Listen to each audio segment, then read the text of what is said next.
more person missing, I think, ne? It's just her, and is there somebody else there that needs to still come back? Okay, so 2 people.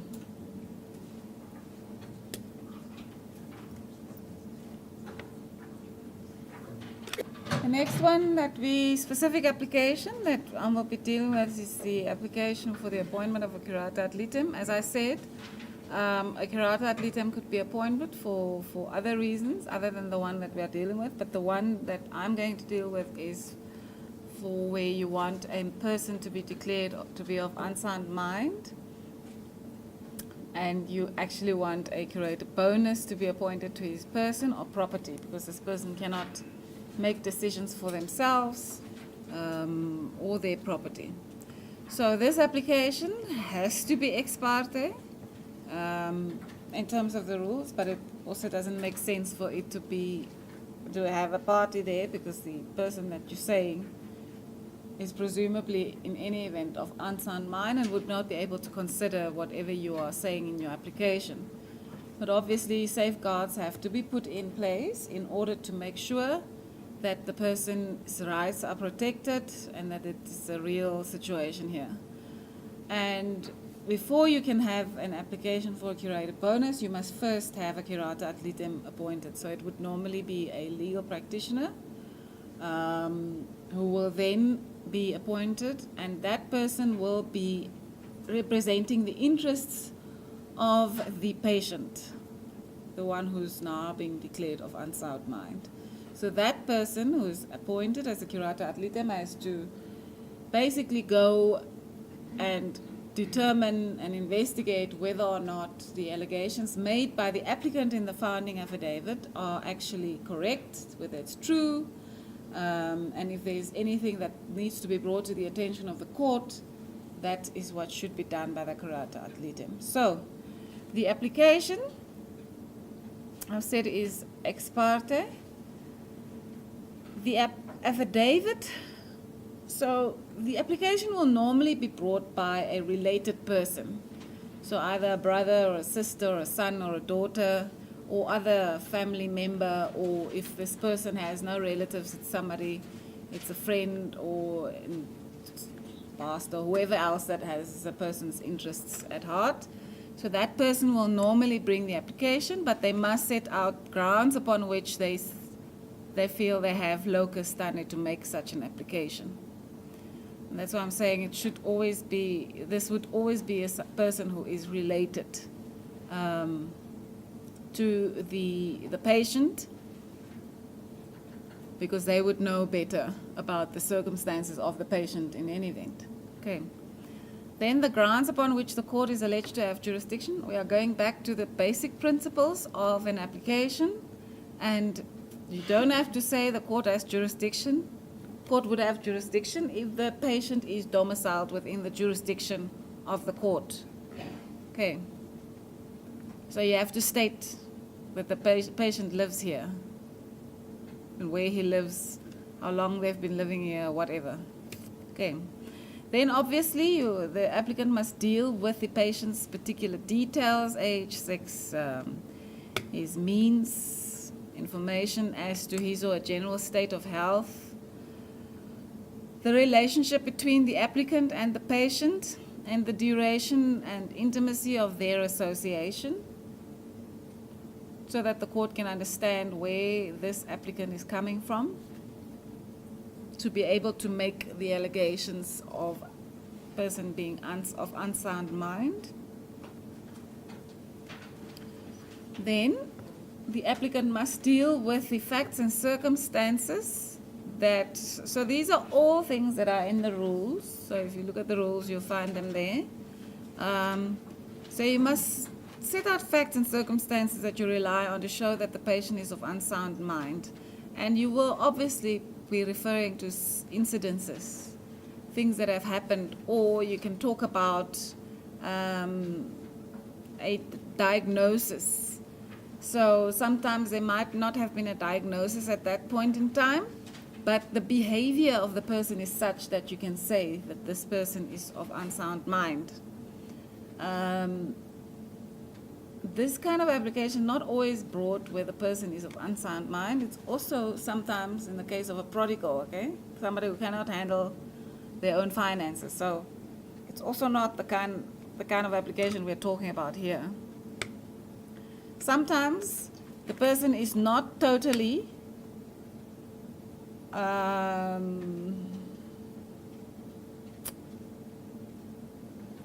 mental capacity is not totally gone, if I can put it that way. They still understand things, but they have some other disability, mental disability, which prevents them from making proper choices and decisions about their health or their finances.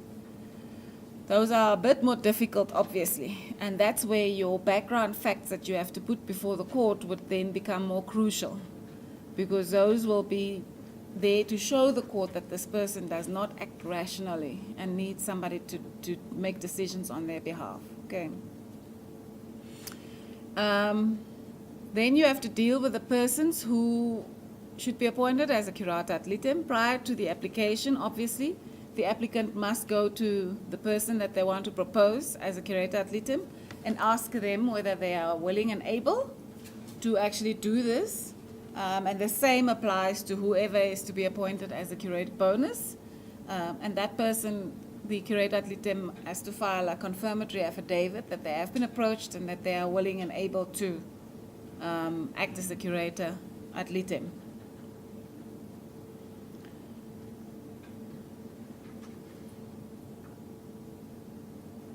Then comes the further proof of the person's state of mind.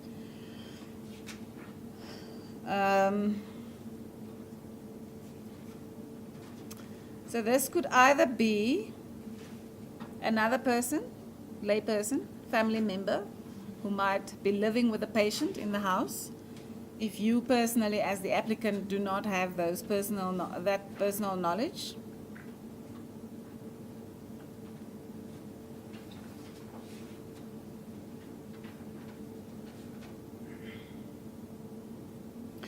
Then there must be two doctors who depose to an affidavit.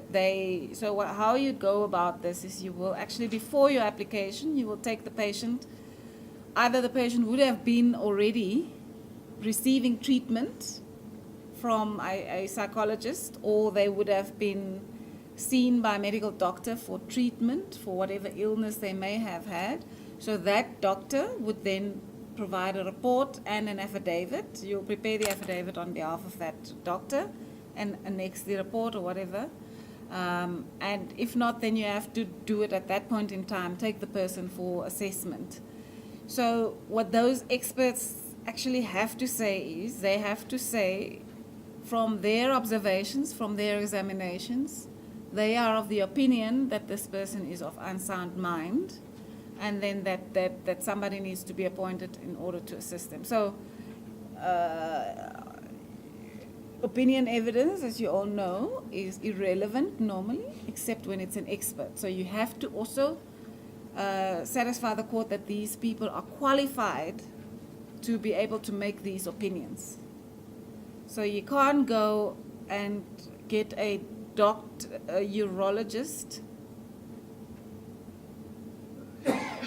and then that urologist talks about the person's mental problems or brain injury. Okay.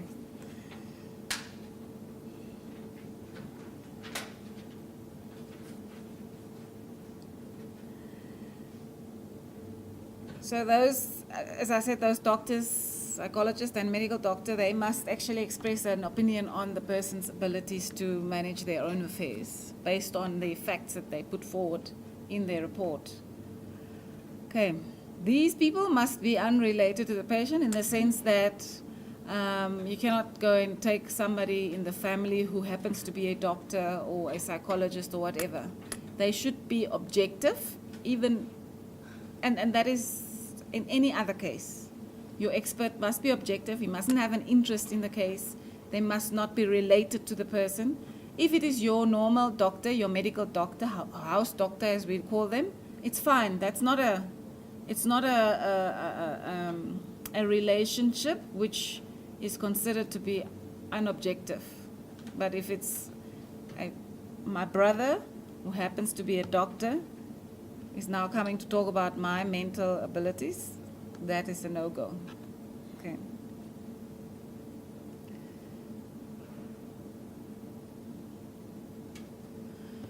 Okay, then obviously the court will then hear the application for the appointment of a curator ad litem, and then Rule 82 then sets out the powers that the court has. If the court is satisfied, the court can appoint the person. If the court says that I'm not satisfied that this legal practitioner would be suitable, maybe the person is too junior, or I don't know what the reason might be, but obviously the court will have a proper reason for why they would say the person is not suitable. Or the court may dismiss the application because the application does not meet the necessary requirements. And it can also make certain orders that must be met by the applicant in the process in order to satisfy the court that it would be an appropriate order to make under the circumstances. This application should also, in terms of Rule 60,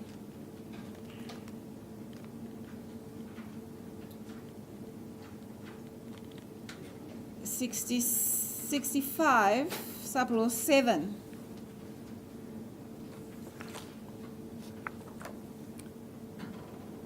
Where you apply for, when you are busy with this process, you also have to serve the application on the master. So there must also be a report from the master before the court grants these orders, okay?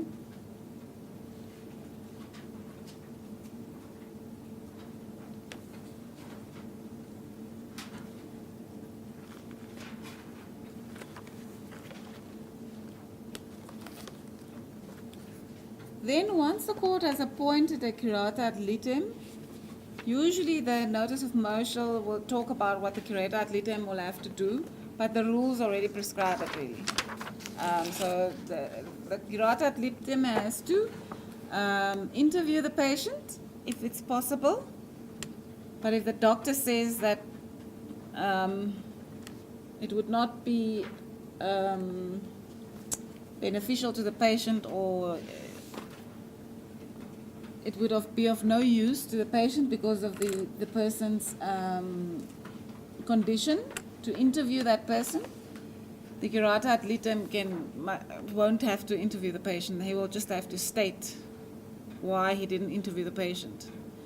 But obviously, for court, it would be good for the curator ad litem to have visited the patient at least, to at least see what the circumstances are of the patient, to give a report about those circumstances, what is the current status as far as caregivers and so on are concerned, from what your observations are, was the person able to take care of themselves, and were you able to actually have a conversation with the person or not, okay?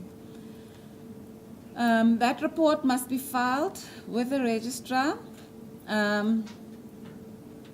If there is anything that the curator ad litem wants to draw to the court's attention, perhaps about the applicant or the proposed curator bonus, like for instance, during your investigation, you find out actually the curator bonus that they want to appoint is actually a gambler, then you have to inform the court and suggest somebody else that might be more suitable,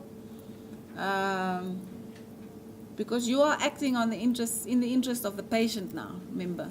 Make sure that whoever is appointed is an appropriate person to be appointed as the curator ad litem.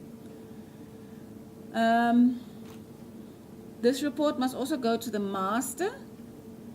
The master must then also produce a report in which he or she is, if they can, make comments, make recommendations as to the furnishing of security or otherwise, the rendering of accounts, powers to be conferred on that curator bonus, whatever the facts may be. You rarely find such a detailed report from the master. The master normally just abides by the order. I have come across where the curator ad litem has actually said there's nothing wrong with this patient or this person who's referred to as a patient. This person is actually fine. They can manage their own affairs. They can take care of themselves. I was able to have a rational conversation with them. I've asked them a number of questions which made it clear to me that they can properly apply their mind. So those kinds of things happen. In those circumstances, the court will not just, if there's such issues that arise, if the applicant comes back to court on the same papers and wants to now get an order for the appointment of the curated bonus, the court will, in those circumstances, probably have to consider whether it should call in the curator ad litem to question the curator ad litem on that report that he or she has filed to ascertain are there these two views, especially where there have been doctors who have come and said that this person is not okay. So those are the discretions that the court has. So the court must look on the papers whether it is satisfied on the papers alone that this person does need assistance from a curator bonus. Okay. So that's where the discretion comes in. You can actually then ask for the experts to come and testify, and you ask the questions. And you say, but this is what the curator ad litem says. He interviewed this person on this date, and this is what their observations were, and the expert will have to come and justify his or report to say, as you have said, yes, that might be. There are these moments where the person, because it is so, there are people who have moments of lucidity. They actually act totally rational for 2-3 days. After that, they go totally off their rockers. And then the court can't ignore that, because the question is, can they generally take care of themselves, make decisions about themselves, about their finances, or do they need the assistance that is being sought on their behalf? So then the court will actually call in, and then the court will expect the applicant to come and testify. It will ask for whatever other witnesses who may have insight into the patient's condition, who live with the patient, who can give the court a clearer picture as to the patient's circumstances generally, and not just because the curator ad litem will come there, sit for 30 minutes and have a conversation. So that those 30 minutes might not be indicative of the real situation. So that's what the court then will have to do. If there's something, if there are those issues, then you need to look into the matter in more detail. And it would be for the court to actually call for evidence. Yes, so I've not come across any cases in Namibia where one of the experts was a traditional healer, but there's usually, you have to present two.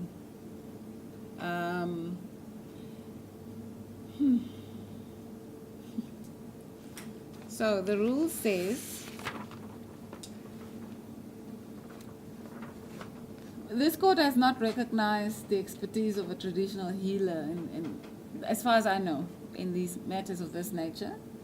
But what the rule talks about is two medical practitioners, where practicable, a psychiatrist who has conducted a recent examination on the patient. So the traditional healer might come as the additional person who gives evidence, but they will be treated in most probability as a lay person. Yeah. So we've not had, I don't know of any cases where anybody's tried to get a traditional healer admitted as an expert, even in another type of case, not necessarily this kind of case. So they say medical practitioner, then you have to look at what is a medical practitioner. There's a statute which says who are medical practitioners, so that will be the determining factor here. But as a supporting witness who gives a supporting affidavit that I referred to earlier, who might know facts about the person, yeah. Okay.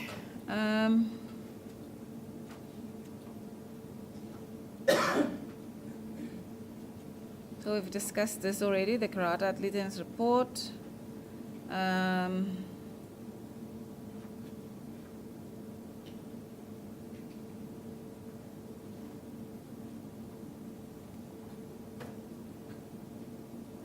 So the applicant can, once all of this process has been completed, they come back on the same papers, just with some amendments, like they'll file a notice of motion now asking for the appointment of a curator bonus, but they can rely on the same affidavit together with the report filed by the Karate Athletics as well as a report filed by the master for the person to be appointed as a curator bonus. So here the rules, this is where I was talking about. The court can require the attendance of the applicant or the patient. So where there's these conflicting versions or views expressed, then the court can say, bring the patient, I want to see him myself, and then ask for the viva voce evidence or for further information to be furnished. So this kind of thing happens. I remember I've been, as a curator ad litem, I have been asked to come to court before. So it has happened here, that not because of conflicting versions, but because there were some issues with regards to the family. There were issues amongst the family as to the suitability of the one person. And I made certain recommendations contrary to what the applicant was asking for. For instance, I made a recommendation that the funds should be kept in the master's office, or the person must report to the master. I think that's what I said, on how they are spending the funds. And if they exceed a certain amount, they must first get it through the master. I made some suggestions as to how these things must be dealt with, because there were these issues between the family members, and it wasn't clear whether... I didn't find anything that suggested that the proposed curator bonus was doing this for personal gain. But obviously, if you have these kinds of conflicts, you want to try and avoid a situation where people keep coming to court. So you find a way of getting a court order which will cater to all these things. Okay.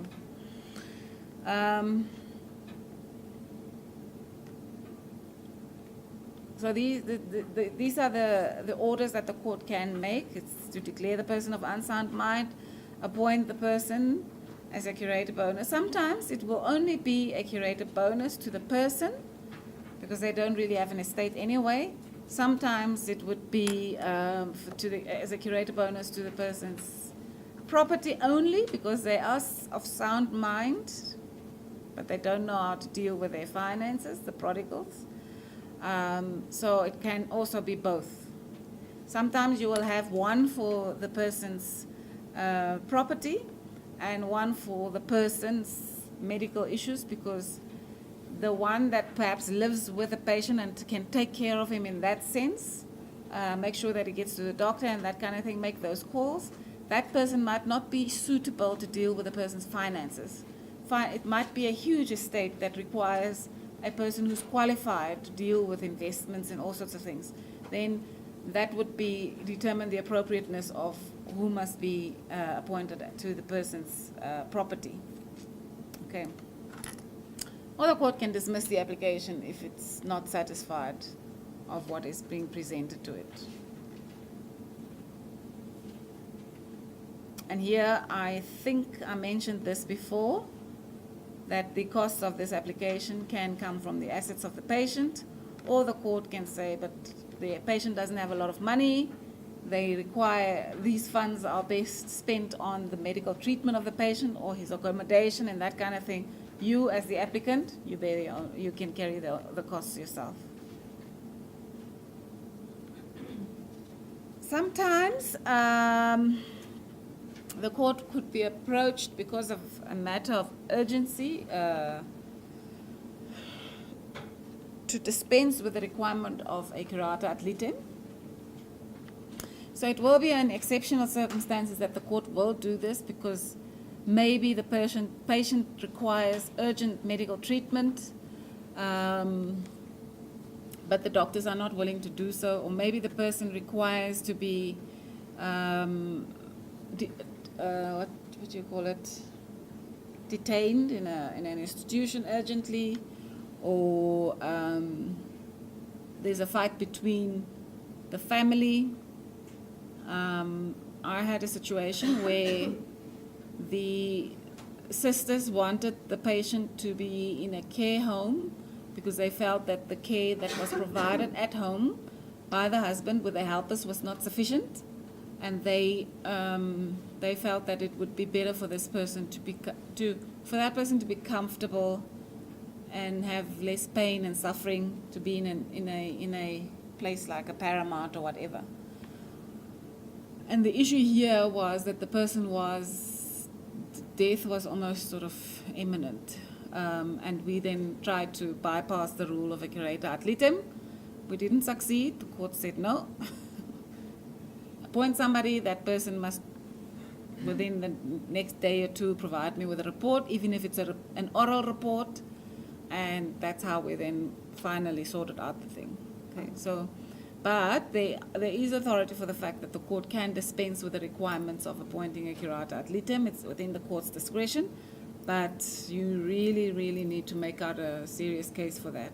Okay, it will not be lightly dispensed with because the court is dealing with a status issue.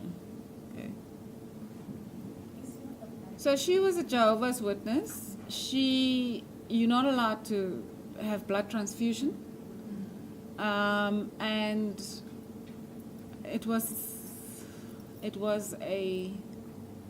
the doctor said that it is necessary for her to have a blood transfusion, otherwise she will die. The issue here was she had children and a husband, I think. And the husband, or somebody came as a curator ad litem, or somebody came on behalf of the children and argued the case. So it's not, so here they were trying to, I'm not sure if they were trying to get a curator bonus appointed, or whether they were trying to get an order to. The brother opposed also. Yeah. The brother is. Yeah. So I think they wanted to get an order to compel the blood transfusion. Yes. Not that, I don't think it had to do with the curator bonus or anything. It doesn't fall in. No, as far as I remember the case, it didn't concern the appointment of a curator bonus. They wanted to have the they wanted to compel the blood transfusion despite the patients refusing the treatment. You have the right, so the court has to weigh them. So the court had to weigh certain interests. So the patient has the right to refuse treatment, although we don't recognize euthanasia. A person can actually refuse treatment legally, which might result in your death. You have a legal right to do that. But there, the interests that the court had to weigh up was the rights of a child to be cared for by both their parents. I think the ultimate result was that the right to refuse treatment was upheld, I think in the Supreme Court or somewhere. So, like I said, your discretion in the High Court is so much more different than with a magistrate. You really, it's so fluid. You can look at the circumstances of the case, and you can dispense with the appointment of a curator ad litem, and you can say that I will appoint the curator bonus just for one purpose, to deal with the immediate emergency situation. But after that, I still want a curator ad litem to be appointed for the future going forward. So the court can really make whatever order it deems appropriate based on the discretion that it has. Okay. So the next topic would be applications to strike. I think we can do that tomorrow. It's 4 o'clock now, no? No. Is this breakdown? Do you want to continue? No. Some people are finding it very difficult to keep their eyes open. Okay. We can continue with this tomorrow. And then after that, we will do urgent applications and interdicts and reviews and those things. Okay.